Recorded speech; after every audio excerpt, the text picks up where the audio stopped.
Good morning everyone. आज पढ़ेंगे हम कर्मधारय समास। तो चलिए आज पढ़ते हैं हम।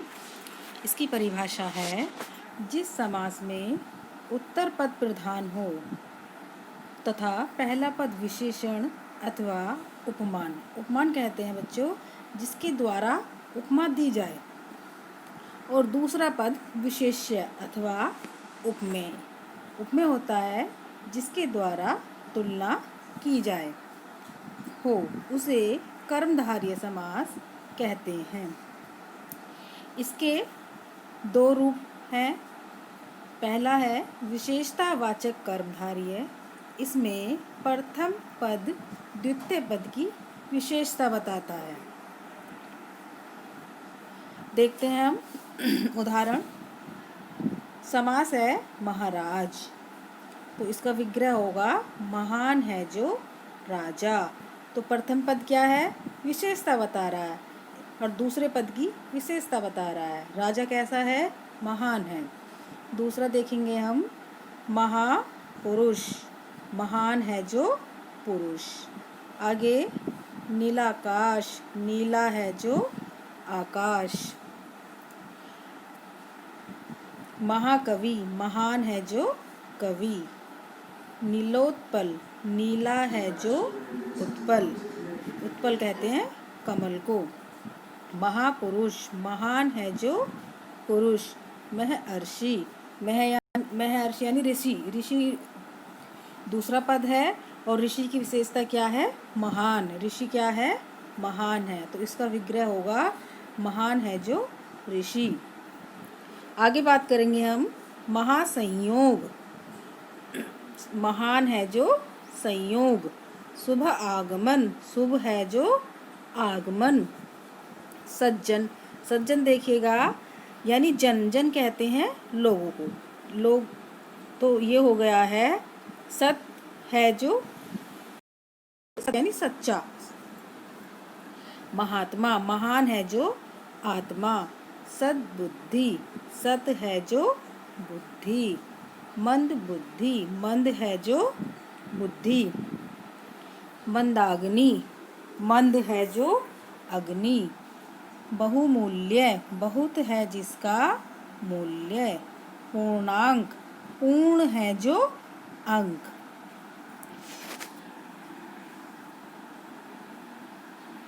आगे पढ़ेंगे हम द्विगु समास। तो द्विगु समास की परिभाषा है, द्विगु समास में पहला पद संख्यावाचक होता है। बच्चों मैंने बताया आपको समास में दो पद होते हैं, प्रथम पद तथा द्वितीय पद। तो जो प्रथम पद होता है वो संख्यावाची होता है। जैसे सतसई, सत अर्थात 700 है, सतसई 700 छंदों का संग्रह है। अष्टाध्यायी, अष्टाध्यायी बच्चों पाणिनि की रचना है, जिसमें संस्कृत व्याकरण का सारा सार है, सब कुछ लिखा हुआ है। जो महर्षि पाणिनि हैं जिन्होंने अष्टाध्यायी की रचना की है, उसमें संस्कृत व्याकरण। तो अष्टाध्यायी का समास विग्रह होगा 8 अध्यायों का संग्रह। नवरत्न, नव अर्थात 9, 9 रत्नों का समूह। पंचवटी, 5 वट कहते हैं वृक्ष को, 5 वट वृक्षों का समूह। पंचामृत, 5 अमृत का समूह। त्रिमूर्ति, 3 मूर्तियों का समूह। नवरस, नवरसों का समूह। आगे है बच्चों द्वंद्व समास। इसकी परिभाषा है, इस समास में दोनों ही पदों की प्रधानता होती है। यानी जो पद है, प्रथम पद उत्तर पद, दोनों ही जो पद हैं उनकी प्रधानता होती है, यानी कि दोनों पद प्रधान होते हैं। इस समास में तथा, और, या, अथवा आदि संयोजक शब्दों का लोप होता है। तो इसमें ये लोप होता है।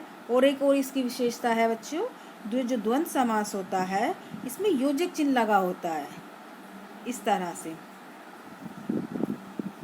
तो हम आइए इसका उदाहरण देखते हैं। और वाले जो होते हैं, अन जल यानी अन और जल, राधा कृष्ण राधा और कृष्ण, कंद मूल फल कंद और मूल और फल, यानी देखिएगा इसमें कंद भी आया है, मूल भी आया है, फल भी आया है। तो क्या हो जाएगा इसका, कंद और मूल और फल। दूध रोटी, दूध और रोटी। आदि वाली देखेंगे हम, भला बुरा भला बुरा आदि। हाथ पाँव, यहाँ हम योजक चिन्ह भी हमारा आ जाएगा यहाँ पर हम, तो हाथ पाँव आदि, या हाथ और पाँव, दाल और रोटी, खाना और पीना, ऐसे भी हम इनका विग्रह कर सकते हैं। आगे देखिएगा बच्चों, बहुव्रीहि समास। इसकी क्या परिभाषा देखते हैं हम। इस समास में कोई पद प्रधान नहीं होता। बच्चों मैंने आपको बताया है इसमें 2 पद होते हैं, प्रथम पद और उत्तर पद। तो इस जो बहुव्रीहि समास है इसमें क्या है, कोई पद प्रधान नहीं होता है। दोनों शब्द मिलकर एक नया अर्थ बनाते हैं, यानी दोनों जब शब्द मिल जाते हैं तो किसी तीसरी की ओर संकेत करते हैं और उसका एक नया अर्थ बन जाता है। कैसे देखेंगे, एक शब्द लिया हमने लंबोदर, तो इसका समास विग्रह हो जाएगा, लंबा उदर है जिसका, अर्थात उदर कहते हैं पेट को। तो लंबा उदर किसका है, गणेश जी का, तो अर्थात श्री गणेश। आगे देखिएगा, प्रधानमंत्री, मंत्रियों में प्रधान है जो, अर्थात प्रधानमंत्री। आगे देखेंगे हम, चक्रपाणी, यानी चक्र है पानी, पानी कहते हैं हाथ को, चक्र है पानी में जिसके, अर्थात विष्णु जी। आगे गिरिधर, गिरि को धारण करने वाला, अर्थात श्री कृष्ण।